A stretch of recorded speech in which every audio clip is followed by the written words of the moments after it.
रूसी राष्ट्रपति Vladimir Putin को तोड़ने के लिए पश्चिमी देशों की सुई अब उनके सहयोगियों पर अटक चुकी है। यूरोपीय संघ ने तेल खरीदारी पर पहली बार भारतीय कंपनी पर बैन लगा दिया है।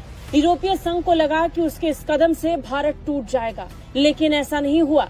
इस प्रतिबंध के जवाब में भारत ने यूरोपीय संघ को मुंह तोड़ जवाब दिया है। भारत ने यूरोपीय संघ द्वारा रूस पर लगाए गए 18वें प्रतिबंध पैकेज को सख्ती से खारिज कर दिया है। ऊर्जा व्यापार में यूरोप द्वारा अपनाए गए दोहरे मापदंडों की भारत ने कड़ी आलोचना भी की है।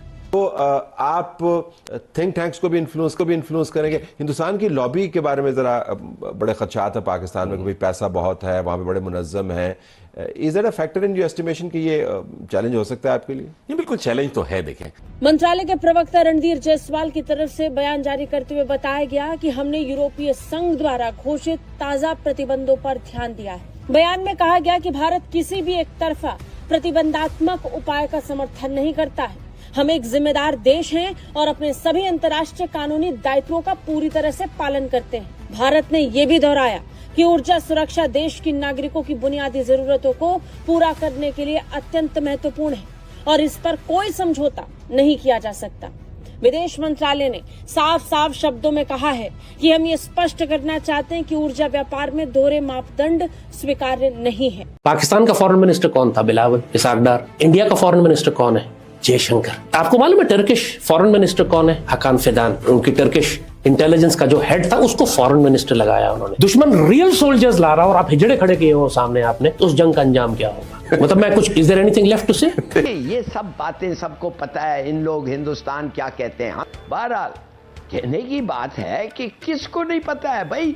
जर्मनी ने, कनाडा ने, यूनाइटेड स्टेट्स ने कहा है कि मोदी के जो लोग हैं वो एंटरप्राइज है जो मोदी हेड करता है। ये जो मोदी कहता है कि मैं भागूंगा, लोगों को पीछे, हर आदमी को पकड़ूंगा। मैं अगर पाकिस्तान का सदर होता तो मैं स्टेटमेंट देता कि तुमने ये तो डोवाल के साथ ये पॉलिसी बनाई है। Every action is cleared by you, you are the bloody murderer. और अगर हमारे हाथ तुम आओगे तो वही होगा तुम्हारे साथ जो जिस आदमी ने वो बंदूक की वो ट्रिगर दबाया है। कहने की बात ये है कि ये कौन है ये जो कह रहा है ऐसी बातें? खुद ये इनिशिएट किया है पहले दिन से जब ये आया था इन पावर। इसका जो चीफ सिक्योरिटी एडवाइजर है वो डोवाल, उसने जाके स्टेटमेंट दी थी कि हम पाकिस्तानियों को लड़ाएंगे, एक एक से मरवाएंगे उनको और हम उनके पीछे होंगे और हम वी विल नॉट विड्रॉ, ये करेंगे वो करेंगे, खुद कह दिया। और अब ये कह रहे हैं कि ये बहुत बड़ी बात, खराब बात है और हम ये करेंगे वो करेंगे। दोस्तों, इंडिया जो है वो गुस्से में है इस सेंस में कि यार ये जो नेटो वाले हैं ये हमारे साथ क्या कर रहे हैं। आपको पता है कि नेटो के जनरल सेक्रेटरी ने कुछ अरसा पहले ये कहा था कि वो पाबंदियां लगा देंगे इंडिया के ऊपर और चाइना के ऊपर और ब्राज़ील के ऊपर। नेटो के जो चीफ हैं मार्क रुट, उन्होंने ये वार्निंग दी और ये कहा भाई तुम लोग ये रशियन ऑयल अगर लेना बंद नहीं करते हो और अगर तुम लोग टेलीफोन नहीं करते मॉस्को और उसको टेबल पे नहीं बैठाते तो देन इस चीज़ को ज़हन में रखिएगा कि हम आपके ऊपर सैंक्शंस लगा देंगे। अब इस चीज़ को थोड़ा समझने की ज़रूरत है। इंडिया क्या कह रहा है? इंडिया कह रहा है जी कि हम इसको फुली क्रिटिसाइज करते हैं, कंडेम करते हैं। And the NATO and all that, they must understand the global circumstances. और उन्होंने कहा the Indian decisions are guided by the global circumstances. As the global circumstances will prevail, India will take a decision. And we also, अब वो क्या कह रहे हैं Indians? Basically Europe को कह रहे हैं कि तुम तो खुद तेल लेते हो, और कहते मुझे हो कि मैं तेल लेता हूं। और उन्होंने कहा कि हम डबल स्टैंडर्ड जो हैं उसको कंडेम करते हैं, रिजेक्ट करते हैं। आपको पता है कि इंडिया जो है टॉप क्रूड ऑयल इंपोर्टर है रशिया का, टॉप। उसके बाद इराक है, उसके बाद सऊदी अरेबिया, उसके बाद यूएई, नाइजीरिया, इवन अमेरिका से भी इंडिया लेता है।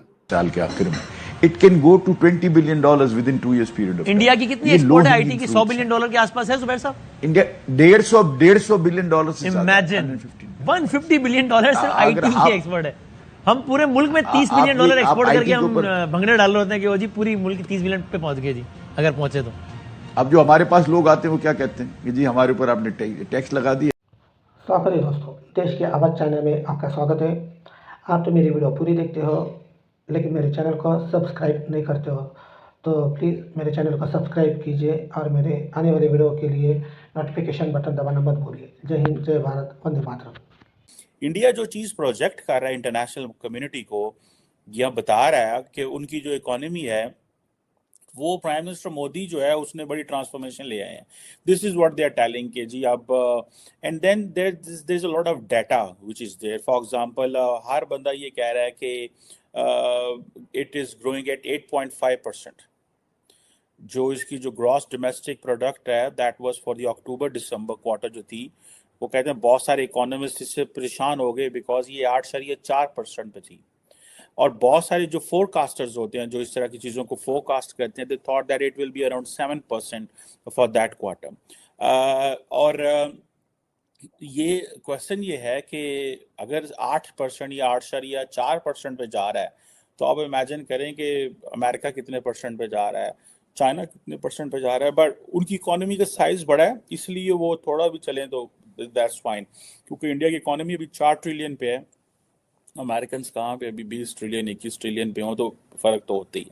बहरहाल ये जो as elections are coming, so India अपनी economy, defence, society, identity, religion, बहुत सारी चीज़ों के ऊपर एक कॉम्प्रिहेंसिव पैकेज दे रहा है just to give the people of India an impression कि भाई you are in safe hands. आप थिंक टैंक्स को भी इन्फ्लुएंस करेंगे। हिंदुस्तान की लॉबी के बारे में जरा बड़े खदशात है पाकिस्तान में कि भाई पैसा बहुत है, वहाँ पे बड़े मुनज़्ज़म हैं।